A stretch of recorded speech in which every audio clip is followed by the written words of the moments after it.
Car driver ప్రమాదం అనంతరం నాయకన్గూడెం వైపు వెళ్లినట్లు ప్రత్యక్ష సాక్షుల కథనం.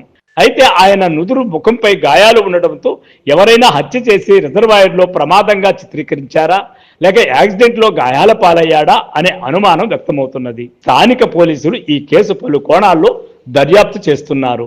సమగ్ర సాహిత్య పరిశోధకుడుగా పేరు పొందిన ఆయన మరణ వార్త సాహితీ ప్రియులను, ఆయనతో చదువుకున్న వారిని ఎంతగానో కలచివేస్తోంది. బొగ్గుల శ్రీనివాసు కర్నూలు జిల్లా నందికొట్కూరు మండలం అల్లూరు గ్రామంలో చెన్నమ్మ చిన్నరాయుడు దంపతులకు 77 మార్చి 5వ తేదీన జన్మించాడు. ఆలూరు గ్రామం కర్నూలు పట్టణానికి 25 కిలోమీటర్ల దూరంలో ఉంటుంది. కర్నూలులోని సిల్వర్ జూబ్లీ కాలేజీ పూర్వ విద్యార్థి.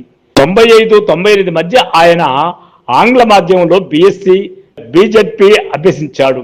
ఆపై ఆర్గానిక్ కెమిస్ట్రీలో ఎంఎస్సి చదివిన శ్రీనివాస్ బిఈడి కూడా పూర్తి చేశారు. అనంతరం సాహిత్యంపై ఆసక్తి పెంచుకున్న శ్రీనివాస్ పలు పుస్తకాలు రాశారు.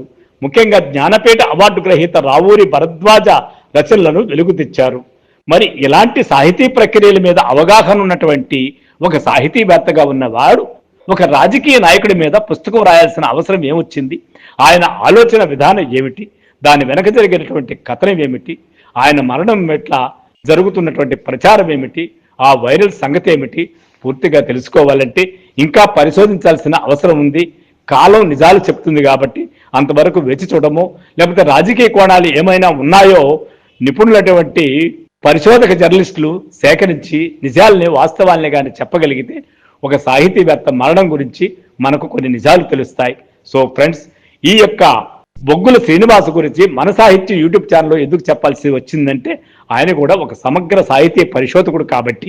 అలాంటి సాహితీవేత్త ఈ విధంగా అర్ధాంతరంగా మరణం చెందడం మన సాహితీ ఛానల్కు తీవ్రమైనటువంటి బాధ కలిగించింది కాబట్టి ఈ వీడియో చేశాము.